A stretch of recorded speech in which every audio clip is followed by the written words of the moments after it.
નમસ્કાર ખેડૂત મિત્રો.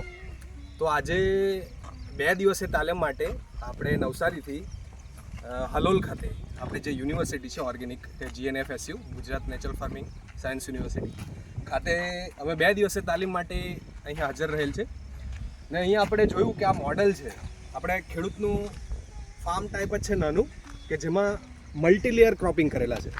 જેમ કે તમે તુવેર જોઈ શકો છો, પછી આ તમે પપૈયા જોઈ શકો છો, ગલગોટાના છોડ જોઈ શકો છો, મગ છે, ડ્રેગન ફ્રૂટ છે, સેતુર છે, સરગવો છે, કેળ છે ને અમુક આયુર્વેદિક વનસ્પતિ પણ રોપેલી છે.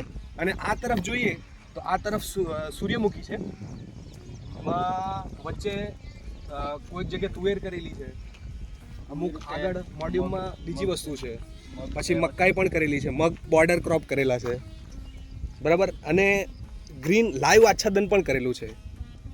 તો આપણે જોઈ શકીએ કે તેમનો ગ્રોથ કેટલો સારો છે.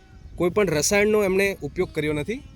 જે આપણી નૈસર્ગિક પદ્ધતિ છે, પ્રાકૃતિક પદ્ધતિ છે, એ પદ્ધતિથી આવો કેટલા વર્ષથી ખેતી કરે છે અને આ એમના ફાર્મ રેડી છે. આપણે પાછળ પણ જોઈ શકીએ છીએ કે ડાંગરનું પણ વાવેતર કર્યું છે, જે આ વિસ્તારમાં એટલો બધો થતો નથી, છતાં એમણે ડાંગરનું પણ વાવેતર કર્યું છે. ને આ ડ્રીપ સિસ્ટમ તમે જોઈ શકો છો, જેમાં લેન્ડ પ્રિપરેશન હજુ ચાલુ છે. ને રાઈટ સાઈડ તમે જોઈ શકો છો કે રાઈસની ફિલ્ડ છે, એમાં પિયત ગઈકાલે અપાઈ ગયું હતું. અને હા, એમાં પિયત સાથે એમણે જીવામૃતનો પણ છંટકાવ કર્યો છે. પિયત સાથે જીવામૃત પણ જવા દીધું છે. ખેડૂત મિત્રો, આપણે જાણીએ છીએ કે દક્ષિણ ગુજરાતમાં મોટાભાગના ખેડૂતો ડાંગરની ખેતી કરે છે અને પ્રાકૃતિક ખેતીમાં તમે બધા સાંભળ્યું જ હશે કે નીંદણના નિયંત્રણ માટે આપણે આચ્છાદન કરવાનું છે. પણ આપણને એક પ્રશ્ન થશે કે હવે ડાંગરમાં કઈ રીતે આચ્છાદન કરવું? તો તે માટે આપણે જોઈએ તો આ ડાંગરમાં લખેલા છે ઈકડ. તો આપણે એ અત્યારે રોપી દઈએ રોપણી સિઝનમાં, તો એના લીધે નીંદણ બી નહીં નીકળશે, પ્લસ એ ગ્રીન મેન્યુર તરીકે કામ કરશે અને જમીનમાં નાઇટ્રોજન બી મળશે. એ રીતે આપણો નીંદણનો ખર્ચો બચી જશે. આપણે તમે જોઈ શકો છો આ ફિલ્ડમાં કે આ ફિલ્ડમાં જુઓ તો તમે થોડું ઘણું નીંદણ દેખાશે, પણ આ ફિલ્ડમાં જુઓ તો તમે નીંદણ નહીં દેખાશે. આ રીતે એક ખાતરનું કામ કરશે નાઇટ્રોજન ફિક્સેશન માટે. નમસ્કાર, અહીં આપણે ફ્રૂટ ક્રોપ છે મલ્ટીલેયર ક્રોપિંગમાં. તો તેમાં આપણે પહેલાં જોઈએ તો આ છે જાંબુ, પછી આપણે આઈડિયા છે હળદર, કેળા, પછી શક્કરિયા, પછી એ જ રીતે સીતાફળ, નારિયેળી, બોર, જાંબુ, સણ, પ્લસ બીજું આ સાઈડ જોઈએ આપણે તો આંબા, ભીંડો. ત્યારે હાલોલ ખાતે જે યુનિવર્સિટી છે નેચરલ ફાર્મિંગની, એમાં અમે 2 દિવસની તાલીમ માટે આવ્યા હતા. એમાં આજે ફાર્મ અમે વિઝિટ કરી રહ્યા છે. જે આપણે અત્યારે રિસર્ચ કર્યું સાયન્ટિસ્ટે એ પ્રમાણે કે 365 દિવસ જો તમે જમીનને કવર રાખે એનાથી તમારા જમીનનો ભેજ જળવાશે.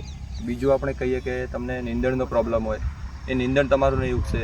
પછી બીજું કહીએ કે આપણે જે અળસિયા, ખેડૂતના મિત્ર આપણે કહીએ ને કે જે અળસિયા જરૂરી છે, આપણે અત્યારે તો જોવા નથી મળતા, પરંતુ અહીંયા આપણે એમણે જો ખોદીએ તો અળસિયા જોવા મળશે.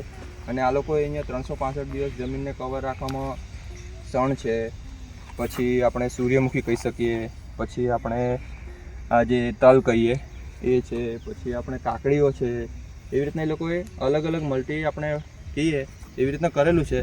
પરંતુ જો તમે જમીનને કવર રાખો ને તો એનાથી મૂળ તો આપણે જે કહીએ ભેજ જળવાવો જોઈએ જમીનનો, હ્યુમસ. આપણે જે વાવેતર પહેલાં આપણે જે જમીનમાં ભેજવાળું વાતાવરણ નિર્માણ કરીએ કે 50% પાણી રહેવું જોઈએ, 50% હવા, એ અહીંયા આપણે જો આવી રીતના મલ્ચિંગનો ટાઈપ જ છે. મલ્ચિંગ તમે આવી રીતના કરશો ને તો તમારો ભેજ જળવાશે મૂળ તો.